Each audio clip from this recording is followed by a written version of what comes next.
Amigos del Buen Toreo, bienvenidos una semana más a nuestro episodio semanal, este rincón donde nos reunimos con lo que más nos une, con lo que nos apasiona y hablamos de ese ritual de arte-valor que es la tauromaquia.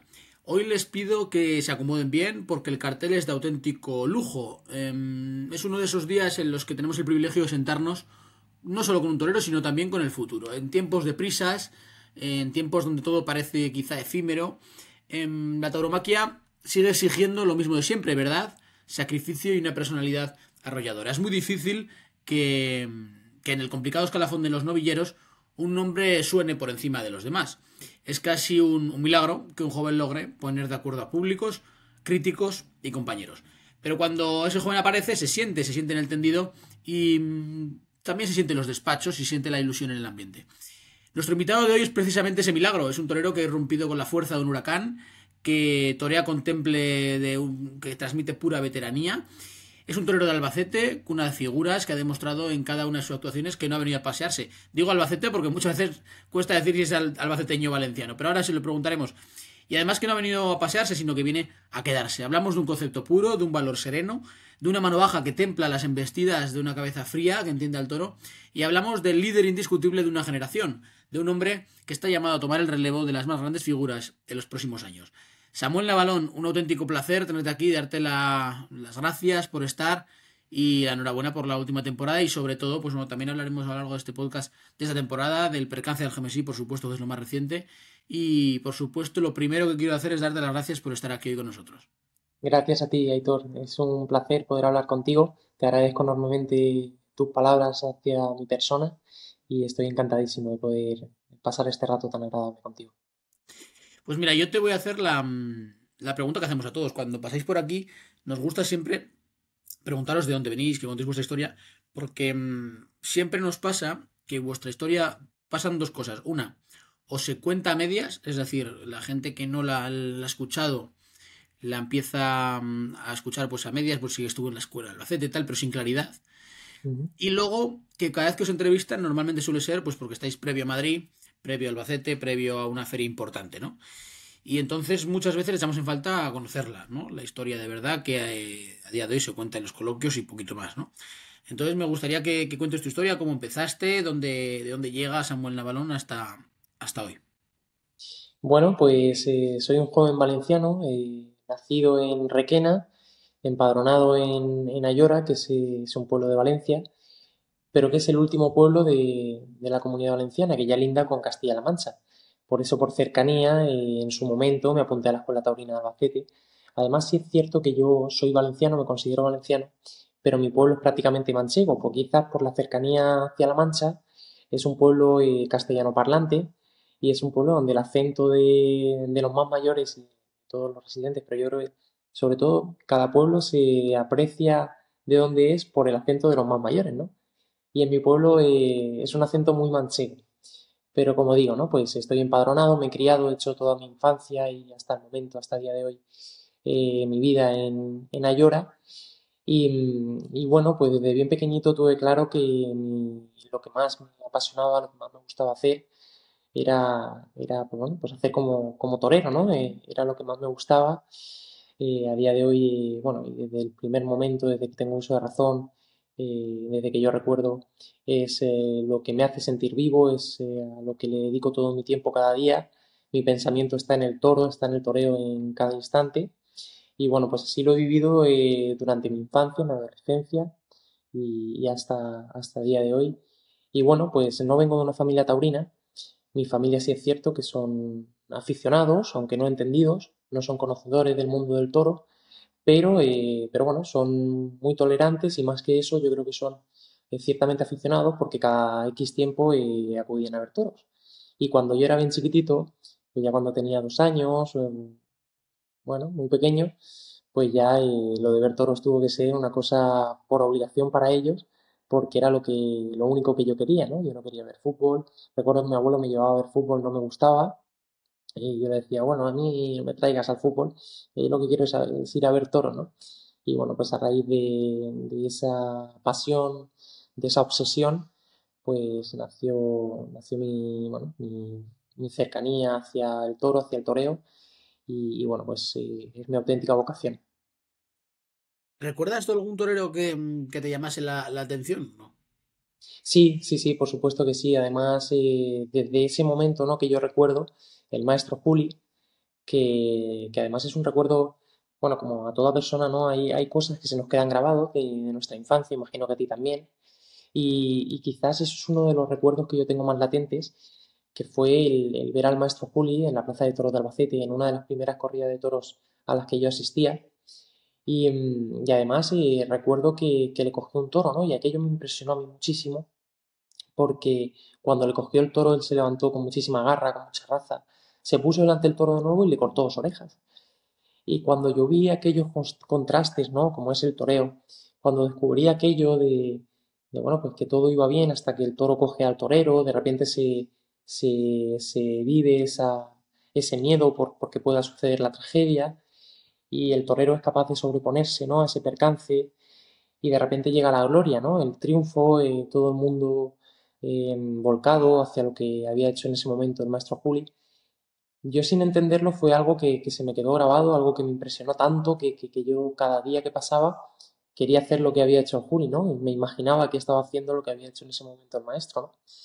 Y bueno, yo creo que ha sido un torero y es un torero que desde entonces hasta el día de hoy y en adelante estoy convencido que es un auténtico referente para mí y que muchas veces cuando entreno, cuando sueño mis faenas, pues me imagino lo que él haría en mi cabeza. Curioso porque a mí me pasó igual. Me pasó ¿Ah, sí? también cuando yo empezaba. Bueno, cuando empezaba, cuando fui a la Plaza de Toros la primera vez o la segunda, le pasó lo mismo, pero con Morenito Aranda. O sea, Ujú, una voltereta que me impresionó, él se levantó y se puso delante del otra vez.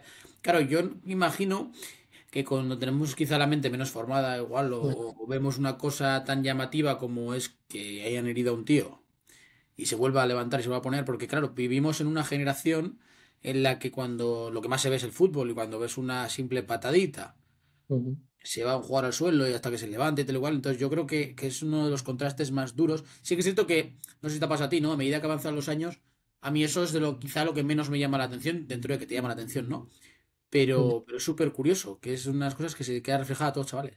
Sí, a mí es una cosa que me impone mucho, ¿no? Incluso cuando toreo, tengo la suerte de torear y a lo mejor pues coge algún compañero y las reacciones que podemos tener en momentos puntuales, aunque a mí mismo me pase, ¿no? Y yo mismo las experimente, pero cuando uno lo siente no se da cuenta.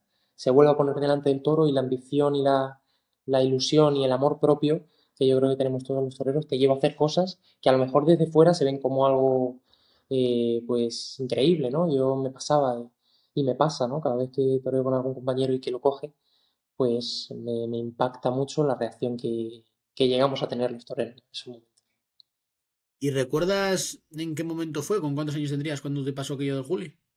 Pues yo creo, no sé decirte una edad exacta, pero era muy pequeñito, eran de las primeras corridas que yo veía, a lo mejor tenía pues 3 o 4 añitos, porque había ido anteriormente a ver corridas de toros, yo recuerdo de ir a Elda, que es un pueblo muy cerca del mío, en Alicante, que a día de hoy no se están dando corridas de toros, pero entonces sí.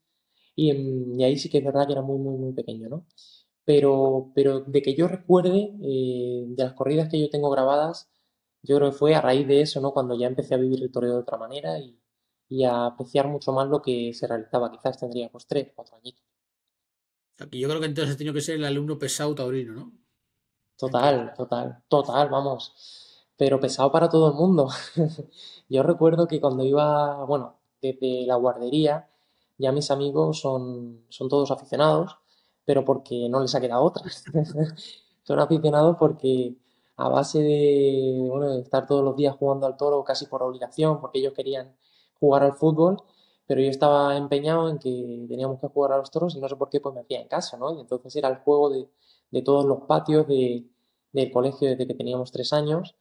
Y además yo tengo el recuerdo de llevarme pitones de plástico en la mochila que eran pequeñitos y los compraba en un centro 100 que había en mi pueblo, que hay. Y bueno, los compraba más o menos pequeñitos para que los pudiera meter en la mochila.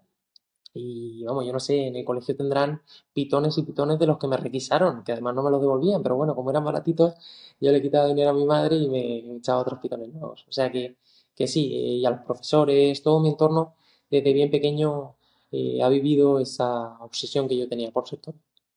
¿Con cuántos años entras en la escuela?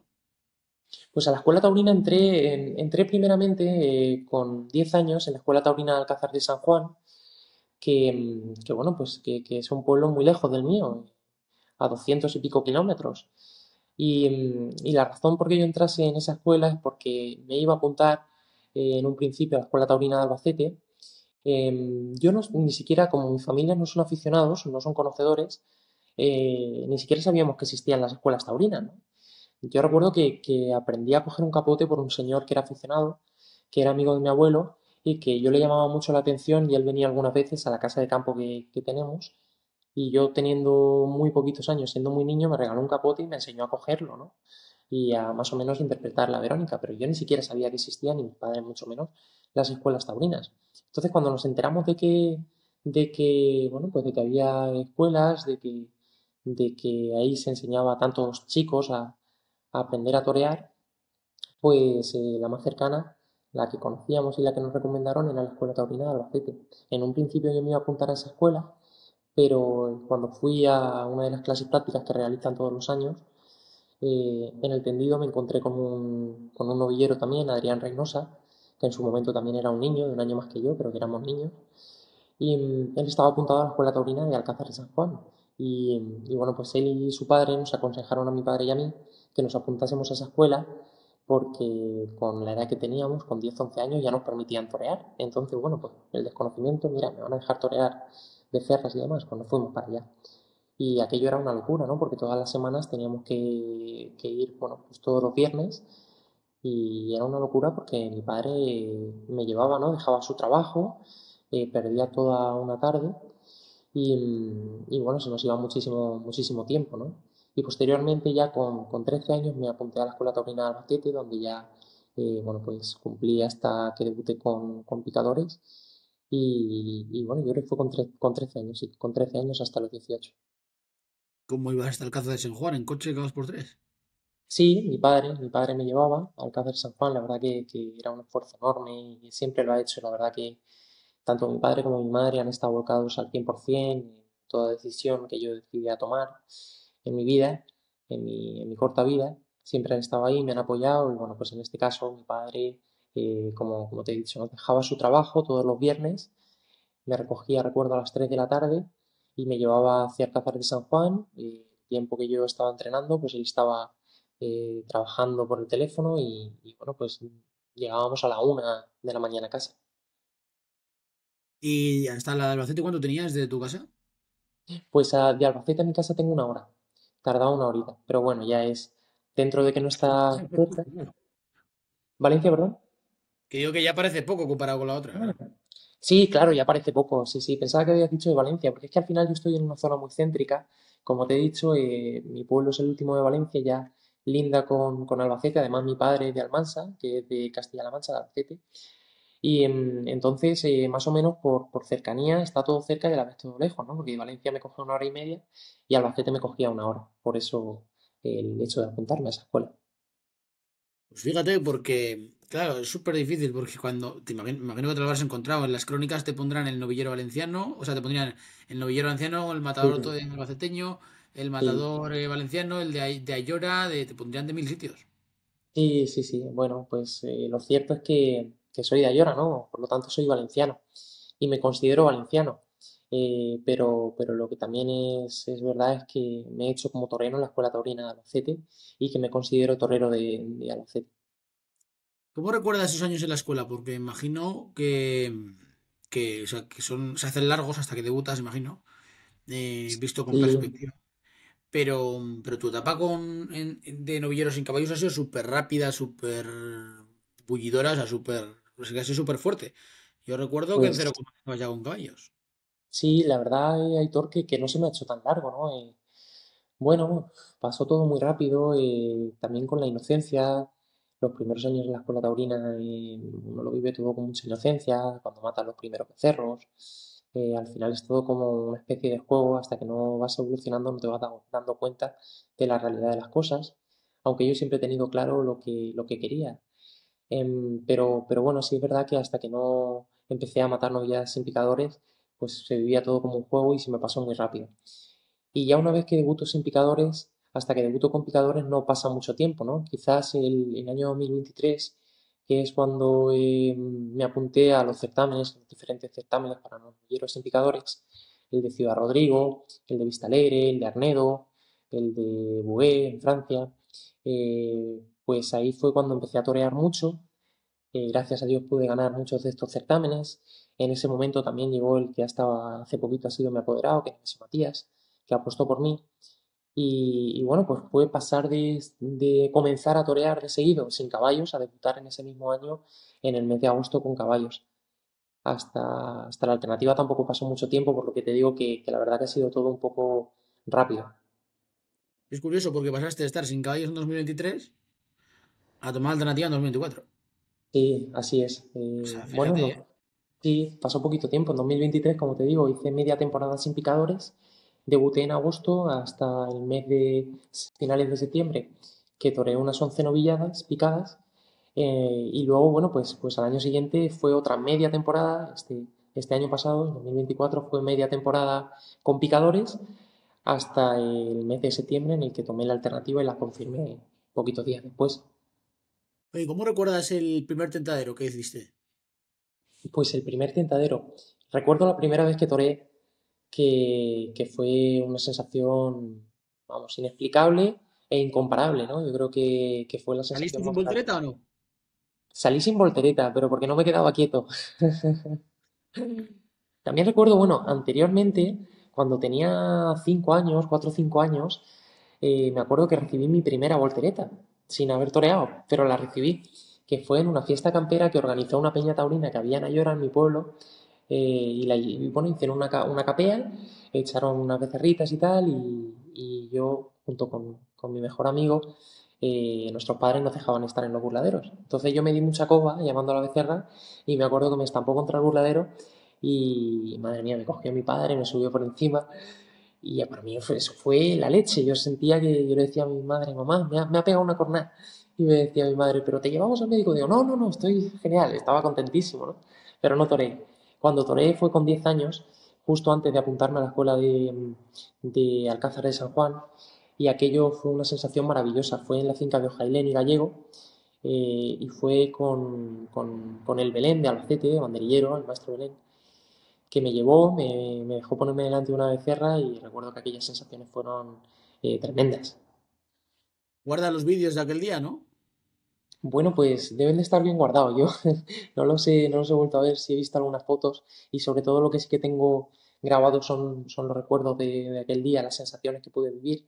Me acuerdo que me movía muchísimo, pegaba un pase de pecho y pegaba como pasitos muy cortos y no terminaba de quedarme quieto.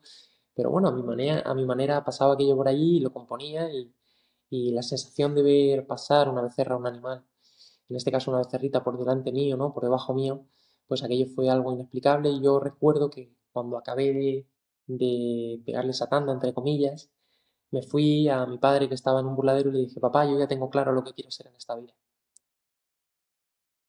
¿Y cómo recuerdas la primera, esas clases prácticas o becerradas, como la queramos llamar, vestido de corto, en la que ya es un poco, no, tampoco podría decir que es la etapa más seria, porque uno todavía se os permiten Mm, los errores, ¿no? Son novillas gratuitas normalmente y en claro, la que, bueno, pero claro, ya hay sangre, ya hay muerte, ya matáis un animal, sí. ya Mm. cambia la perspectiva. Claro, pues recuerdo la primera vez que maté un novillo que fue en la Plaza de Toros de Albacete, en una de esas clases prácticas, me hacía una ilusión enorme, y para mí era cumplir un sueño. Y bueno, pues la verdad que las sensaciones fueron muy bonitas. Además recuerdo que había muchísimos aficionados y sobre todo muchos amigos de mi pueblo, de Ayora. Se sacó el primer autobús, que posteriormente se hizo una peña y cada vez que toreo vienen a verme, ¿no? Que para mí eso es algo muy emocionante. Pero aquel día fue la primera vez que se sacó un autobús para verme torear en una plaza de toros. Y bueno, pues me sentí muy arropado por gente de mi pueblo, por todos los aficionados que estaban allí ese día y le corté el rabo al becerro, aunque lo pinché varias veces, pero era tal el arropo que tenía que le acabé cortando el rabo. Y, y la etapa sin picadores, ¿cómo la recuerdas? Porque es corta, pero como decíamos, súper intensa. O sea, pasó de todo. Yo creo que, bueno, te lo voy a preguntar directamente, ¿cuál crees que es el momento? Porque ahí en Sin Caballos ya empiezas a dar golpes sobre la mesa. Es cuando ya se empieza a hablar de ti.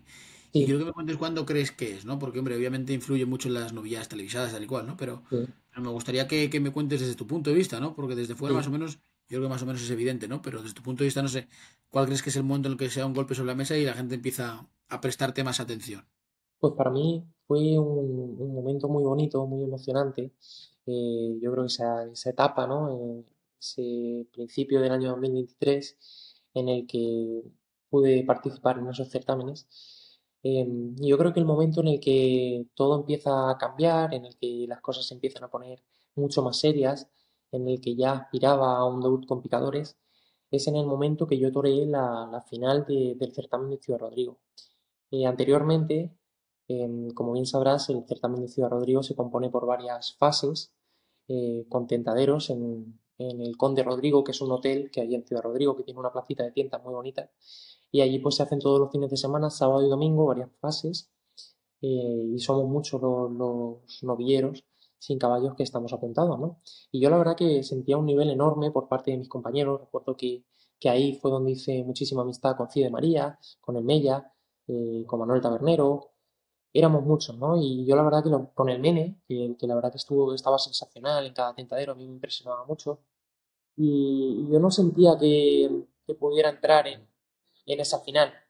Entonces, gracias a Dios pude entrar en la final del certamen y pude compartir un novillo de José Cruz con Cide María.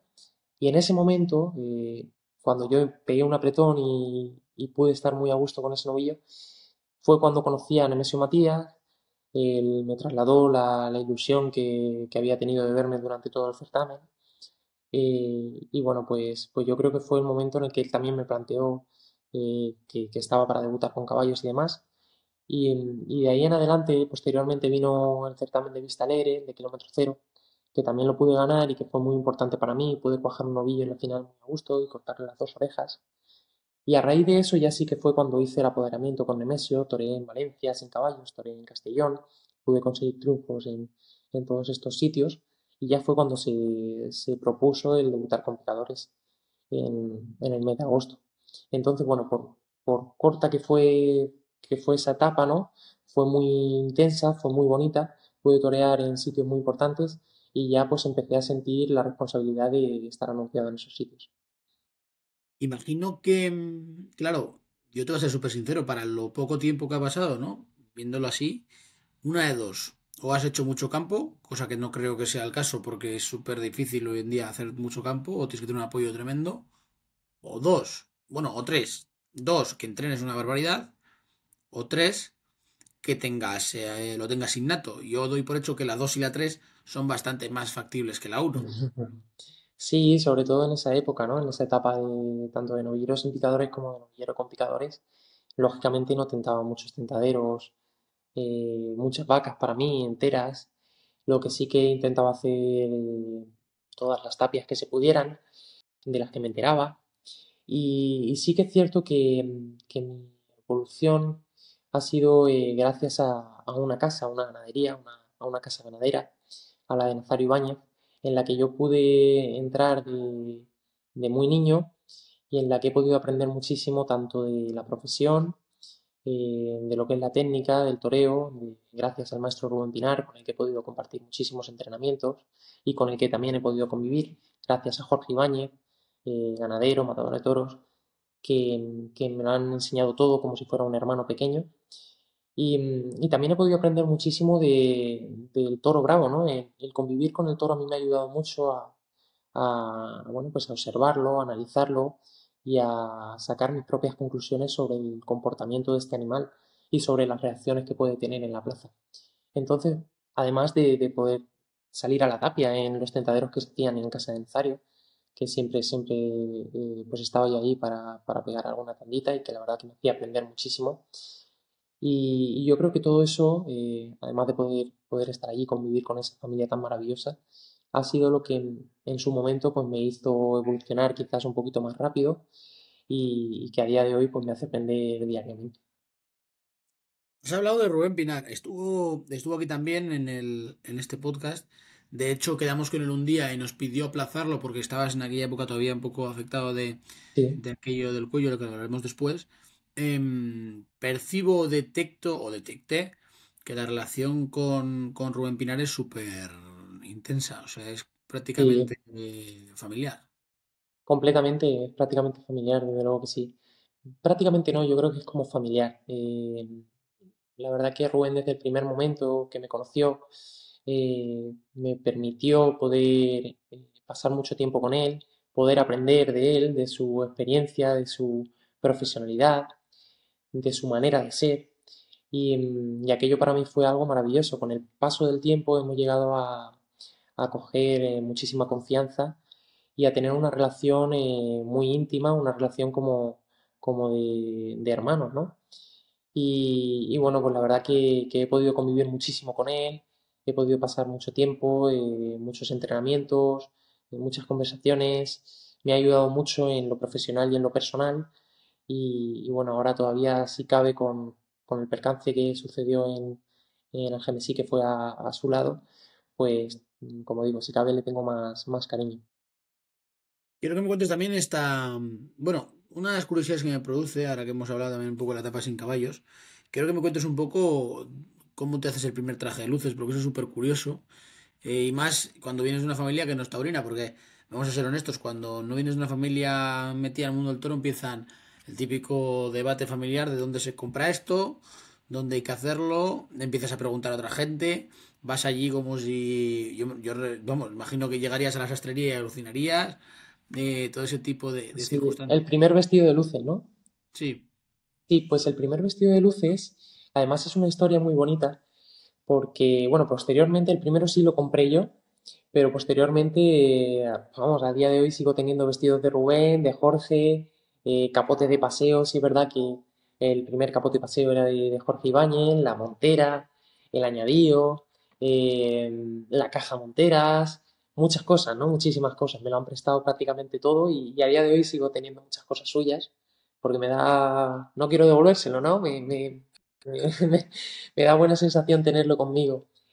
Pero sí es verdad que el primer vestido de luces, recuerdo que lo compré de segunda mano en una sastrería en Madrid, que tenía muchos vestidos de segunda mano. Yo me acerqué con mi padre y me sacaron un vestido precioso, que era un verde hoja y oro, perdón, que todavía lo sigo teniendo y que algunas veces lo pongo.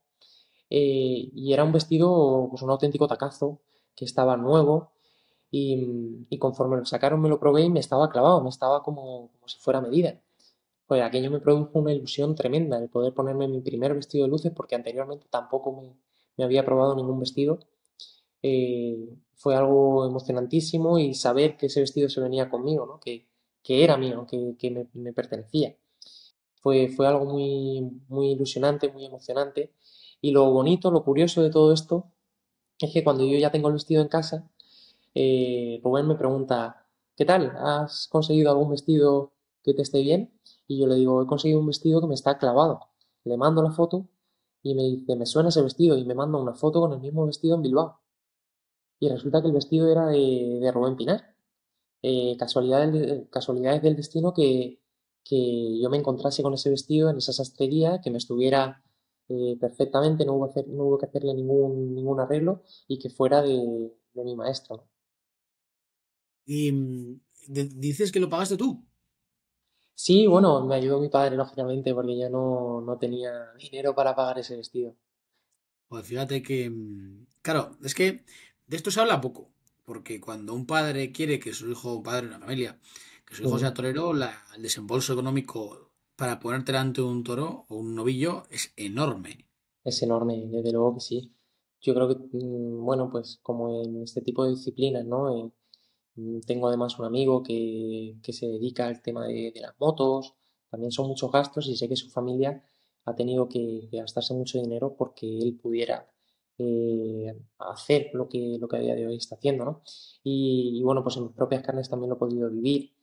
El gasto económico es enorme, tanto en capotes como en muletas, ayudas, espadas y todo el vestuario, ¿no? que llevamos los toreros. Y cuando uno empieza, pues lógicamente la familia debe de ayudarle mucho, ¿no? En mi caso he tenido la gran suerte de que mis padres han estado ahí para ayudarme en todos los aspectos, pero económicamente mucho. Y bueno, pues la verdad que sí, que el gasto es muy grande y que muchas veces no se sabe si, bueno, lo más probable es que no lo recuperes, ¿no? Por lo difícil que es el toreo, poder recuperar lo que uno ha invertido es prácticamente imposible, ¿no? Pero lo bonito es que en mi caso, pues mis padres se han volcado en ese aspecto también, sin ningún tipo de interés y sabiendo que lo más fácil es que no lo recuperen. Quiero que me cuentes también el debut con picadores, porque se da bastante bien. ¿Y cómo surge? Bueno, pues como te he dicho antes, ¿no? Después de hacer el apoderamiento con Nemesio, él me presenta ese debut con picadores tan bonito, en una plaza preciosa, con muchísimo sabor, como es la de Almería. Además, un debut con picadores con dos compañeros que en ese momento pues estaban en un nivel altísimo, Jorge Molina y Manuel Román, que a mí me responsabilizaba mucho y con una novillada de lujo. Y bueno, la verdad que desde el primer momento fue como un sueño, ¿no? Como cuando uno mata a su primer becerro, como cuando debuta sin picadores, pues el debut con picadores lo era un sueño, era un gran reto, una meta muy importante para mí y lo viví con muchísima ilusión y además con mucha entrega. Fue una tarde muy bonita, la primera novillada con caballos en la que yo ya sentí el volumen de novillo picado. Recuerdo que el segundo novillo me pegó una voltereta fortísima y yo creo que fue la voltereta más fuerte que yo recibí hasta el momento, ¿no? Y bueno, pues sobre todo pude disfrutar mucho de ese día. Además vinieron también muchos aficionados de mi pueblo que sacaron varios autobuses y me acompañaron ese día. Y todo se dio muy bien, muy bien. Pero lejos, ¿no? De casa. Sí, bueno, la verdad que sí, un poquito, pero bueno, se volcaron como lo hacen en cada tarde que toreo. Sacaron un par de autobuses y ahí estuvieron, ¿no? Y la verdad que me sentí como en casa. Ya no por los aficionados que venían a verme de mi casa, sino también por la gran afición que hay en Almería. Es una plaza muy cálida, con una afición muy entregada hacia todos los toreros. Y tanto a mí como a los compañeros en esa tarde nos arroparon mucho. Además, la novillada era de Núñez de Tarifa, vistió mucho. Y yo sobre todo pude disfrutar con un gran primer novillo que me correspondió en suerte. Quiero también que me cuentes, porque ahora que has hablado de tu pueblo, ahora hablaremos un poquito de etapa con picadores. Allí hiciste una novillada. Mm, Imagino que eso salió. Doy por hecho que la organizaste de Salete del Corazón, la organizarías tú con tu apoderado. sí, Quiero que me cuentes bueno, cómo surge, porque fue una novillada, que además de que salió bien, ¿no? Bien organizada, eran cuatro novillos, si no me equivoco, ¿no? sí. Sí, fue una novillada sobre todo un día muy especial para mí. Fue una idea que se me ocurrió, puesto que ya tenía en mente el tomar la alternativa a finales de ese mismo año, del año pasado, 2024. Para mí me hacía una ilusión enorme el poder torear en mi pueblo. Anteriormente había podido torear en mi pueblo, pero no pude matar ninguna novillada, no pude torear una novillada porque en mi pueblo hay una plaza de toros preciosa, yo creo que una de las más bonitas que puede haber en España, pero que no está habilitada para poder realizar festejos mayores. Entonces había toreado algún tentadero público en esta placita de piedra, un par de ellos en los 2 años anteriores, pero mi ilusión era poder torear una novillada con seriedad en la que yo pudiera expresarme y pudiera realizar las cosas tal y como las siento de cara a mi gente. Se lo planteé junto con mi apoderado al ayuntamiento de Ayora y la verdad que se volcaron plenamente en ese proyecto, en esa idea que yo tenía y gracias a ellos pudieron hacer que mi sueño se hiciera realidad. Fue un día maravilloso, fue un día súper emocionante desde principio a fin, desde que me levanté hasta que me acosté. Un día muy largo, muy intenso, pero que viví al 100% con toda la intensidad. Bueno, pues recuerdo que la plaza se llenó, se colocó una plaza portátil para nada pequeña, ¿no? Una plaza muy grande, con un buen aforo y fue un auténtico éxito. Se llenó, hubo un ambientazo, la novillada embistió, yo me entregué con los cuatro novillos, pude cortar unas cuantas orejas y un rabo, pero sobre todo pude disfrutar muchísimo y salir bueno, de aquella plaza, ¿no? De aquella tarde en volandas por mis amigos, por los niños, rodeado de niños y de mi gente, con toda la satisfacción del mundo. Y es un día que la verdad que voy a recordar por el resto de mis días con toda la ilusión y con toda la emoción. Porque cuando Samuel Navalón se afigura tendrá que restaurar esa plaza de toros, ¿no? Ojalá, ojalá, anda que no lo he pensado veces. Si algún día pudiera, pues sí me encantaría. Lo que pasa es que es difícil, porque es una placita que tiene muchísimos años, está situada en una montaña de Ayora, en una montaña en la que el pico se encuentra la ermita de la Virgen de Rosario, y esa placita se llama la Plaza de la Virgen de Rosario. La plaza está cavada en la tierra y no hay gradas, ni hay chiqueros, nada, solamente hay una puerta de entrada y salida. La plaza está toda hecha con piedra y la gente se coloca en pleno monte, ¿no? Entre los pinos, entre las matas, pues ahí se sentaba la gente. Pero es una joya y es una maravilla y ojalá que algún día se pudieran hacer las reformas que se tengan que hacer para poder hacer un festejo mayor. ¿Que sigues viviendo allí o no? Sí, sí, sí. Además, ahora, después de lo que sucedió en Algemesí, quizás he pasado más tiempo que en los últimos años en mi casa y en mi pueblo. Y a día de hoy, pues sí, estoy aquí. O sea que vamos, que ahí te... Para allí no eres Samuel Navalón, eres Samuel o el hijo de alguien, ¿no? No, bueno, pues desde bien pequeñito siempre me han llamado el torero, ¿no? Y ahora, bueno, pues Samuel, todo el mundo me conoce por Samuel. Además, es un pueblo no muy grande, somos 5.000 habitantes y nos conocemos todos. Y además hay una gran armonía por parte de todos. Quiero que me cuentes porque de la etapa de novillero con picadores hay tardes muy importantes. Yo a la cabeza se me viene Valencia, obvio Madrid. Pero hay una tarde que me produce más impresión que fue la de Santander. Ujú. Porque esa tarde fue para valientes. O sea, yo recuerdo, te voy a ser honesto, junto a una novillada que vi en Bilbao que era Roca Rey, Posa de Maravillas y Barea, yo creo que es la segunda novillada, o ahí a la par, más interesante que he visto, la que pasó de todo. Era Ismarco, Zulueta y Así Samuel, ¿no? es, Fue una sí, novillada que yo recuerdo que además hubo tres cuartos de plaza, o sea, estaba la plaza bastante llena, lo que pasa es que cayó un diluvio tremendo. Marco Pérez tremendo. recibió un volteretón.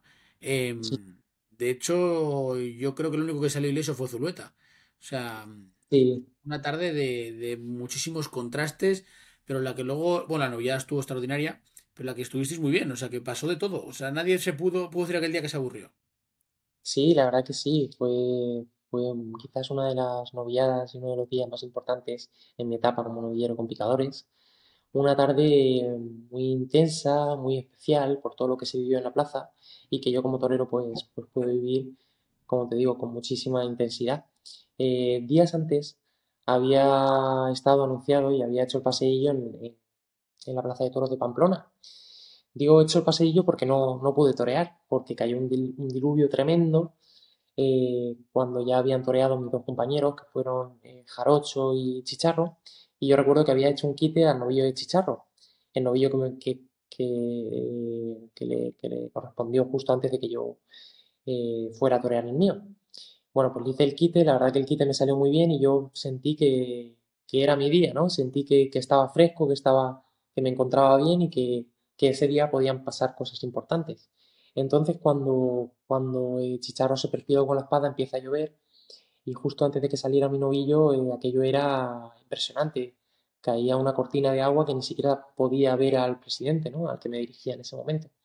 Y yo pues estaba encabezonado en que quería torear, ¿no? Por lo menos que yo torease mi novillo, ¿no? Y que los tres novilleros que éramos, formábamos parte del cartel, que tuviéramos la suerte de torear un novillo cada uno. Y ya cada uno para su casa y lo que fuera, ¿no? Pero yo no me podía ir de allí sin tener esa oportunidad. Finalmente no pude torear porque la verdad que era lo más sensato. Y días después, cuando pude torear en Santander, y comenzó a llover también de la manera que lo hizo, que además fue en el momento que cogió a Marco, cuando empezó a llover, yo me tuve que quedar con ese novillo, ya le había cortado una oreja a mi primer novillo y empezó a llover también tremendamente, ¿no? Y recuerdo que yo me decía a mí mismo, hoy no se me puede escapar, hoy tiene que ser el día, ¿no? Y bueno, pues la verdad que fue muy emocionante, fue algo impresionante porque además la voltereta de Marco fue brutal y recuerdo que nos juntaron a Zulueta y a mí en una parte justo enfrente de la enfermería donde estaba Marco y tanto el presidente como el empresario, que era José María Garzón, dejaron en nuestras manos el poder seguir hacia adelante con la novillada. Y yo recuerdo hablar con Javier, con Zulueta, y comentar ambos, tenemos que tirar hacia adelante, ¿no? Está la tele, es un día muy importante, pueden pasar todavía cosas que nos beneficien mucho a ambos y hay que tirar hacia adelante. Y bueno, la verdad que yo creo que lo que se vivió después de ese momento fue extraordinario. Yo pude cuajar un novillo con una faena muy entregada, una faena que se vivió con mucha emoción, tanto por mi parte como por parte de todo el público. Posteriormente también Marco cuajó un novillo tremendamente después de salir de la enfermería y también Javier Zulueta toreó un novillo sensacional, ¿no? Yo creo que fue una novillada que quedará para el recuerdo nuestro, por supuesto, y de los aficionados también, gracias a Dios. Y porque yo recuerdo que pisaste unos terrenos con la lluvia que había que pisarlos. Sí que, y dentro de lo malo que Santander es de las plazas que drena bien. O sea, Mm. si eso yo creo que hubiera pasado en otra plaza, estoy seguro de que se hubiera suspendido, ¿no? Porque aquí, porque está la arena de Santander es una arena que drena, o sea, es igual que la de Bilbao. Si Sí, llega a drenaba, suspender la plaza, sí, drenó bastante bien, la verdad que sí. Para todo lo que estaba lloviendo no se veía tan mal, ¿no? El piso, pero sí es verdad que yo recuerdo que resbalaba una barbaridad. Además tengo el recuerdo de sacar ese segundo novillo que me correspondía a mí, al que le pude cortar las dos orejas, de sacarlo del tercio hacia afuera en un par de ocasiones y resbalar y caer encima de la testud, que gracias a Dios pues no pasó nada, pero sí que recuerdo que resbalaba mucho. Pero bueno, no me siento orgulloso por haber tirado hacia adelante en ese día tan importante para mí. Sentía que era un día en el que no se me podía escapar, como te he dicho antes, la oportunidad y en el que tenían que pasar cosas importantes y así fue, gracias. ¿y Madrid? ¿Qué sensaciones te llevaste allí? Porque Madrid también fue otra de las tardes junto al Albacete, ¿no? Por supuesto. De Mm. las importantes de tu etapa con picadores. Y desde luego que sí, Madrid fue una tarde muy importante en la que me pude sentir muy torero, en la que pude sentir lo que solamente se siente en Madrid, en esa plaza que da y quita. Y bueno, que fue una tarde en la que no pude cortar las orejas, pero sí que salí quizás reforzado, ¿no? De cara a lo que quedaba de temporada. Además fue una novilla televisada que llegó a ojos de muchos aficionados y que la verdad que me hizo sentir muy feliz. Y quiero que me cuentes también la alternativa. Quiero que me. Porque quería también hablar del Gemesí, la etapa del novillero, pero creo que lo vamos a enlazar después. Porque has pasado muchos contrastes, ¿no? En esa plaza. Pero quiero que me cuentes la alternativa, porque es el día que todo torero sueña, obviamente, en Mm. el que te voy a hacer una pregunta que se la hago a todos los que habéis tomado alternativa, ¿no? Y todos me contestáis lo mismo. Voy a ver si en este caso eres capaz de contestarme a esta pregunta. ¿Qué es lo que se te dice en el acto de la alternativa? Si recuerdas lo que te dijeron en ese momento. Pues la verdad que no recuerdo exactamente, sinceramente, las palabras, ¿No ¿no? las Del maestro. acordáis? De verdad que no, ¿no? Porque estaba yo tan metido en lo que le tenía que hacer luego posteriormente al toro, pero sí que recuerdo que fueron palabras muy afectuosas, con muchísimo cariño, como me trataron tanto el maestro Manzanares como el maestro Rocarrey desde el primer momento en el que llegaron al patio de cuadrillas, en el que yo ya estaba. Y sí que puedo decirte que recuerdo pues, que él me decía que me entregase al 100% a esta profesión, que por difícil que fuese, la satisfacción que se sentía era muy grande y que no dudase en entregarme al 100%, ¿no? Y también recuerdo una palabra que se me quedó grabada, que quizás fue aquello que me hizo a mí sentir que ya era matador de toros, en el momento en el que ya se culmina la ceremonia y yo le doy un abrazo al maestro, que me dijo al oído bienvenido, ¿no? Y posteriormente le di el abrazo al maestro Rocarrey y también me dijo bienvenido. Entonces yo ya sentí que estaba dentro, ¿no? Que estaba con ellos ahí. Y luego la tarde, la actuación, ¿cómo la recuerdas? Porque se dio bastante bien. Sí, para mí ha sido el día más bonito y más emocionante de mi vida hasta el día de hoy. La verdad que lo soñaba bonito, ¿no? Pero no me lo podía imaginar tan bonito como lo pude vivir. desde el primer momento, desde el momento en el que llegué a la plaza. Pues la entrada estaba colmada de aficionados que querían hacerse fotos conmigo, que querían tocarme, acercarse a desearme suerte, y aquello ya pues lo viví con mucha emoción, me impactó mucho tantos aficionados, lógicamente, como en toda corrida en la que se anuncian las figuras del toreo, estaba el cartel de no hay billetes. Y aquello me impresionó muchísimo. Recuerdo el estar en el patio de cuadrillas, ese momento en el que llegan el maestro Manzanares y el maestro Rocarrey, y que me transmitieron pues eso, todo el cariño y todo el apoyo en esos momentos. Además recuerdo que me dijeron que era mi día, ¿no? Que lo disfrutase porque estaba para mí y era mi día. Y gracias a Dios pues así fue. Desde la faena al primer toro que pude disfrutar muchísimo, de principio a fin. Además tengo el recuerdo de que cuando me fui a los medios para comentar la faena, que en este caso fue por muletazos cambiados por la espalda, cuando me posicioné en el centro del ruedo y dirigí la mirada hacia el toro, que la verdad que era un toro muy serio, comenzó a sonar la música, ¿no? Y yo aquello, pues quizás como que hizo un clic en mi cabeza y yo me cuestionaba si lo que estaba viviendo era real o era un sueño. Yo recuerdo ver venir al toro y decir, esto es un sueño lo que yo estoy viviendo, ¿no? Ese pedazo de toro galopando hacia mí y yo me creía que estaba soñando, ¿no? Ya luego me di cuenta de que era verdad. Pero fue muy bonito, fueron sensaciones que yo creo que solo se viven una vez y que gracias a Dios fue un día que pudo transcurrir tal y como yo lo deseaba. Además, no rompiste la tradición, fue de blanco y oro. Sí, sí, sí. Bueno, pues así lo entendía yo. Tantas figuras del toreo, tantos referentes para mí que han tomado la alternativa con un terno blanco y oro, pues me hacía muchísima ilusión poder vestir yo con un terno de esa misma manera en un día tan especial. Ahora, ¿te has llevado la cabeza de alguno de esos toros o no? Imagino que sí, claro. Sí, sí, sí. Además, el miércoles acudiría por ellos. Ya están listos y ya los voy a tener en mi casa. Claro, porque ahí tienes un problema. Como le cortaste uno a cada uno, tienes que llevarte los dos. Sí, la verdad, Hitor, que el toro que yo disfruté verdaderamente fue el primer toro. El segundo toro fue un toro costoso, un toro muy exigente y seco en sus embestidas y que me hizo pasar un ratillo.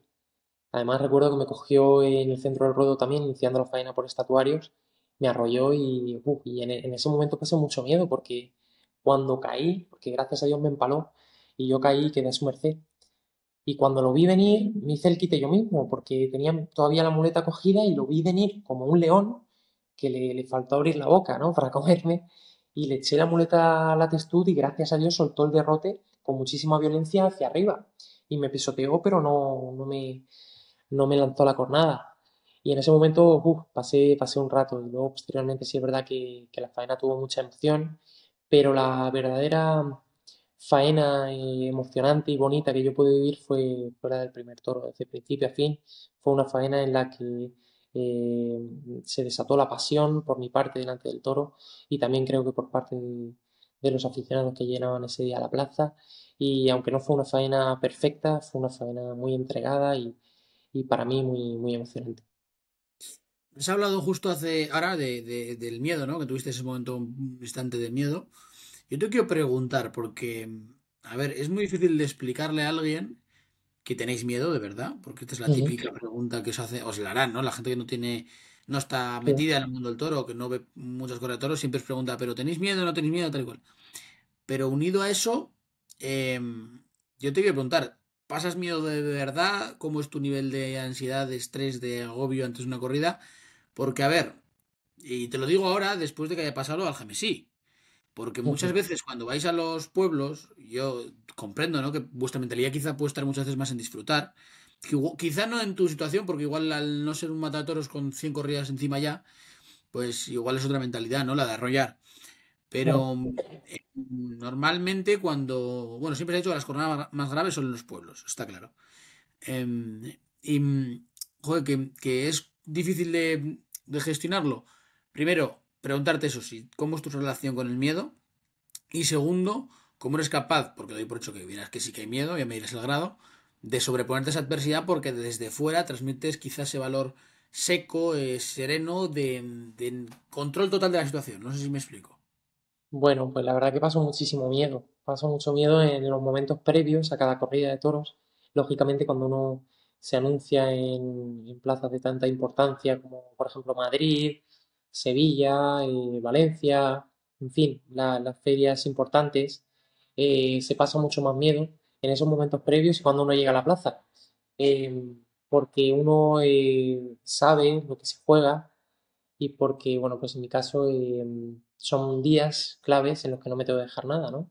Por lo tanto, cuando uno sabe que está dispuesto a entregarlo todo, pasa mucho miedo.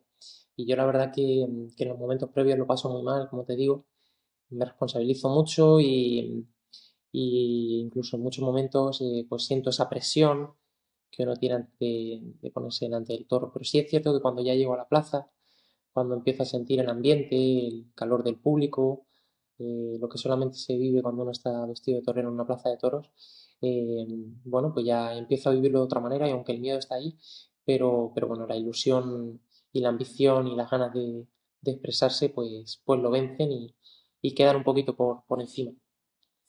Ahora, yo comprendo que tiene que ser clave el hecho bueno, yo lo voy a poner al nivel de un examen, obviamente estos tienen unos ámbitos más grandes de presión, ¿no? Pero uno tiene que haber entrenado muchísimo antes para que cuando llegue Sí, a la plaza vaya con la sí. tranquilidad de que tengo los deberes hechos. Sí, bueno, yo creo que es el entrenamiento fundamental. Como en toda disciplina, yo creo que la base es el trabajo que uno haga antes de los días claves. Por lo menos ya sí lo siento y le doy muchísima importancia a mi preparación diaria, a la disciplina de cada entrenamiento y bueno, pues trato de entregarme al 100% en cada día de mi entrenamiento para que luego cuando llegue a la plaza pueda hacerlo con más facilidad dentro de lo que cabe. Lo que está claro que cuando siento que no traigo los deberes hechos, pues es mucho más difícil fluir de la mejor manera en una plaza, ¿no? Yo siento que tengo que tener esa sensación de que he puesto todo de mi parte en momentos previos para que luego en la plaza pues puedan salir los resultados. Ahora, el momento que más miedo o de los que más miedo has pasado en tu carrera puede que haya sido cuando pasas por delante de la puerta de la Platos de las Ventas con la furgoneta o no. Quizás sí, quizás sí. Yo creo que los momentos en los que más miedo he pasado, aunque como te digo, cada tarde, ¿no? Lo paso muy mal en los momentos previos, pero quizás los momentos previos a esa confirmación en Madrid eh, fueron pues de mucha tensión, de mucha incertidumbre, de mucho miedo, en los que yo verdaderamente me di cuenta de lo que era ser torero y estar anunciado en Madrid, ¿no? Quizás yo me di cuenta de la importancia que tienen este tipo de tardes y de la tensión que se vive, ¿no? Que vive un torero. Yo veía muchísimas entrevistas de tantos referentes que decían que antes de Madrid, pues, no se aguantaban ni a sí mismos, ¿no? Y yo la verdad que fue así, ¿no? Así lo viví. Recuerdo que me encerraba en la habitación y es que no podía ni verme en un espejo, lo pasé francamente mal. Y luego también en este año he podido pasar muchísimo miedo en los momentos previos a la corrida de Vitorino, una corrida que la verdad que me responsabilizaba muchísimo, era consciente bueno, pues de la gran apuesta que era el anunciarse con una corrida de toro de Vitorino, que demanda sobre todo yo creo que un gran oficio y una gran precisión técnicamente en cada cosa que se le haga, ¿no? Oficio y técnica que yo quizás por el momento no tengo, pero que tenía que suplir con toda la entrega y el compromiso y que me hizo pasarlo francamente mal, pero que la verdad que son tardes que yo creo que cuanto peor se pasa en los momentos previos, posteriormente mejor se encuentra uno en la plaza. Hombre, decía el Juli que cuando estaba yendo a Plaza de Toros lo primero que estaba deseando es que se suspendiera. Sí, sí, sí, sí, lo he Con escuchado. suerte llueve y se acaba esto. Sí, totalmente, totalmente. Bueno, yo quizás por el momento no hasta ese punto, pero sí vamos, recuerdo porque es más cercano, ¿no? Esos momentos previos de la corrida de Vitorino en los que yo pensaba que creía que me moría. Y digo, es que mejor morirme a pasar por lo que estoy pasando ahora mismo, ¿no? Luego quiero que hablemos y quiero que me cuentes, ¿no? Una de las claves de este podcast también era conocer tu situación actual, cómo estás, Ujú. porque está muy reciente lo que te pasó en el GMSI. Em, eh, yo creo que es el ejemplo de lo que decíamos, ¿no? De que los percances más graves pueden llegar en el Plaza de Toros de un pueblo en un festival. O sea, es Sí, que fíjate las cosas que tiene la vida que quizás, seguramente fue de los días que menos miedo has pasado las horas previas, porque pues vas a no, un la verdad que festival. no. No, La verdad que imagino pasé, que quizá pues porque el Gemesí también tiene la peculiaridad de las dimensiones de la plaza, ¿no? Que también te sí, complica un poco la estación, pero no sé cómo afrontaste un festival así, porque es diferente. bueno, pues fíjate, la verdad que yo pasé no los días previos, pero sí los momentos previos al festival, lo pasé un poco regular.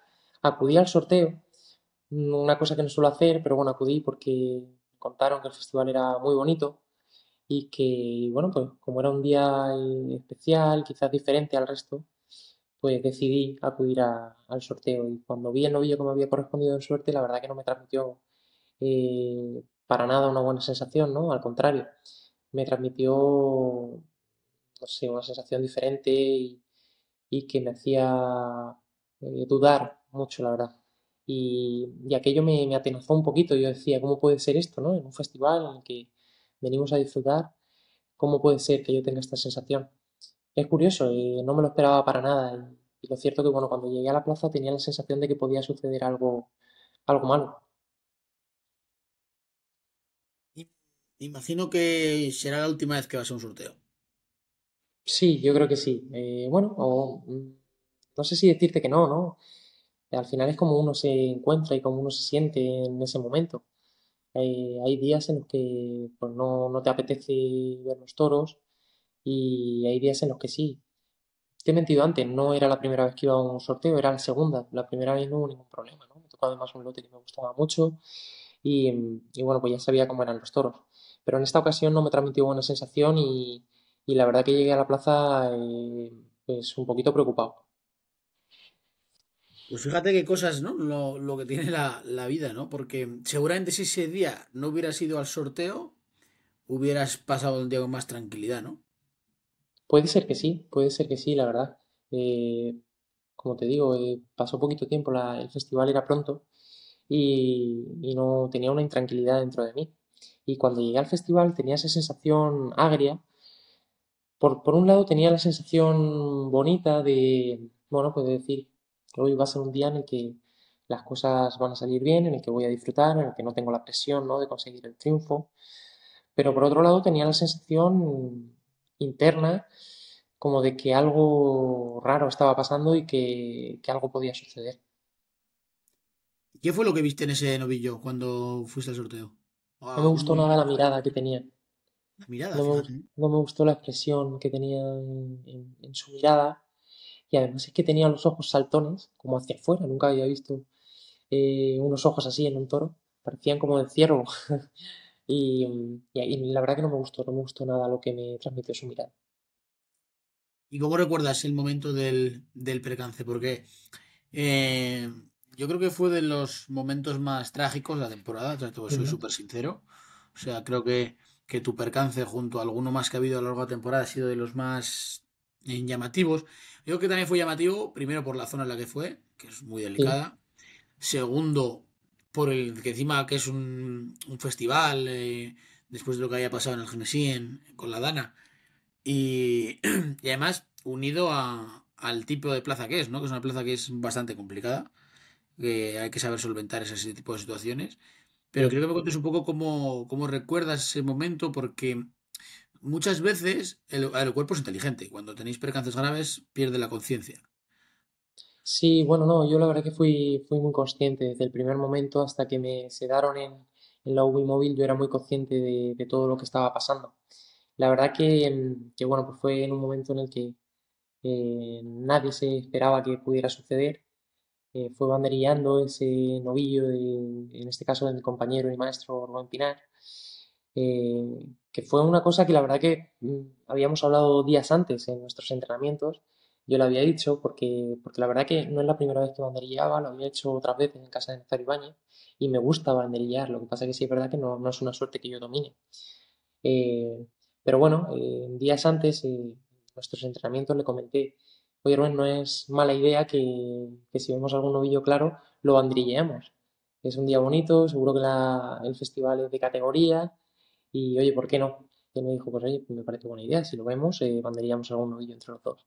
Bueno, pues así fue. Yo la verdad que no lo veía nada claro, su novillo, ¿no? Porque no me estaba gustando las reacciones que estaba teniendo de salida, pero sabía que él me iba a invitar, entonces cuando él me invitó yo tenía que tirar hacia adelante. Encima había sido una idea mía, no podía decirle que no, no podía dejarlo tirado ahora. Entonces, bueno, Rubén colocó el primer par al cuarteo, un buen par, y el novillo no se lo hizo mal, la verdad. Y yo quizás por aliviarme decidí colocar el par al quiebro porque pensé que sería más fácil. La verdad que me equivoqué, como he dicho, no es una suerte en la que yo tenga gran dominio y creo que fue quizás un error, pero bueno, que tantos toreros hemos hecho, ¿no? Pero en mi caso, pues fue cometer un fallo.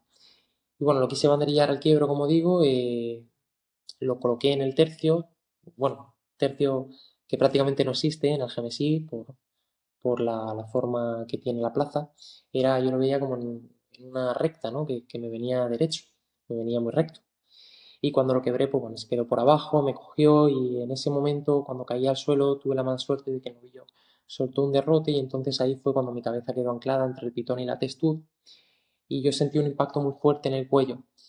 Entonces cuando yo me fui hacia las tablas, me choqué con las tablas y me toqué el cuello, pero yo no me imaginaba que me podía haber metido el pitón, porque no entraba en mi cabeza, ¿no? Un novillo arreglado que me hiriese de esa manera, pues no me lo imaginaba. Ya cuando me cogen y me llevan hacia la UBI móvil, pues ya escuchas los banderilleros lo que dicen, ya me di cuenta de que llevaba la cornada. Y cuando llegué a la UBI móvil, todavía consciente, y decidí hablar a los doctores para decirles dónde me dolía, bueno, pues apenas me salía la voz y el tono de voz no era normal. Entonces ahí me di cuenta de la gravedad de la situación. Claro, hay que tener en cuenta, no sé si estás para pensar, imagino que sí, de que si por lo que sea aquel novillo no se arregla bien o pasa cualquier, no sé, cualquier mínimo detalle, suena frío y duro, pero si llega a pasar, no llega a pasar esto que estoy diciendo, o sea, igual no lo cuentas.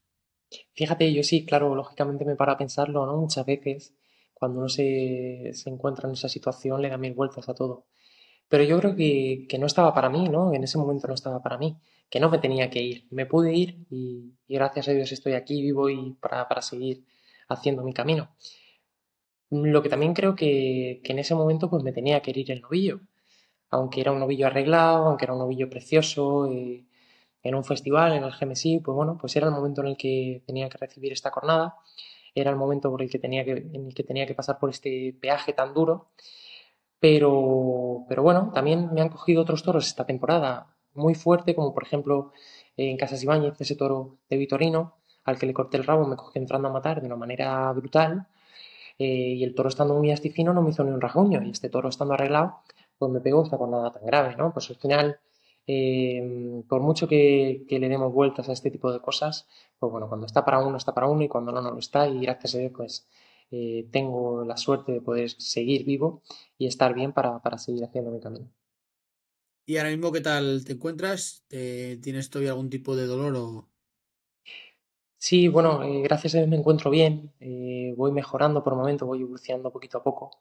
A día de hoy, lógicamente, pues tengo algunas molestias, la tirantez de la misma jornada, por la rotura del músculo, por el tema de la vértebra, la verdad que me estoy tratando con los fisios, estoy utilizando algunas máquinas que ayudan a regenerar antes la fisura que se produjo en la vértebra.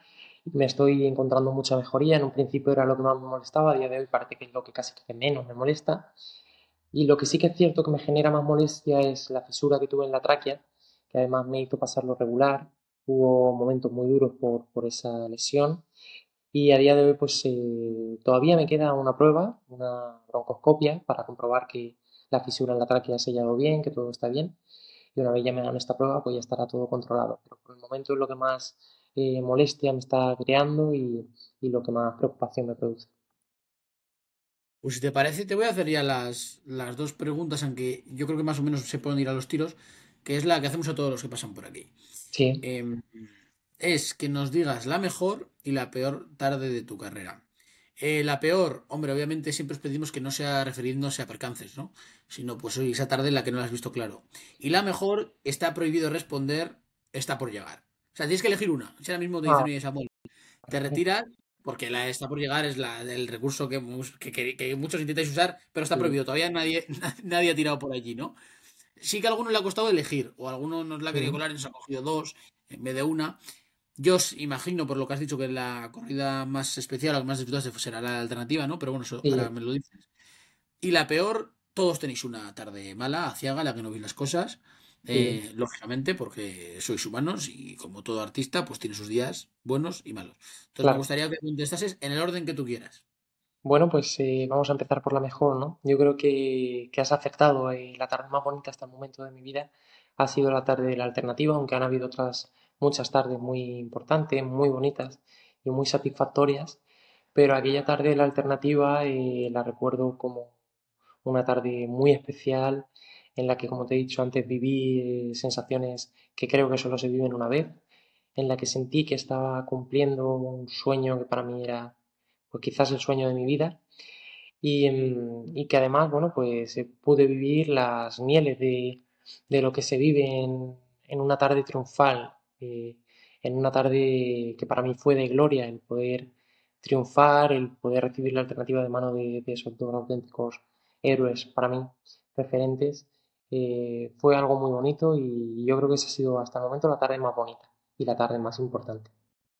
Y bueno, pues La otra cara del otro polo. la otra cara también la ha habido, ¿no?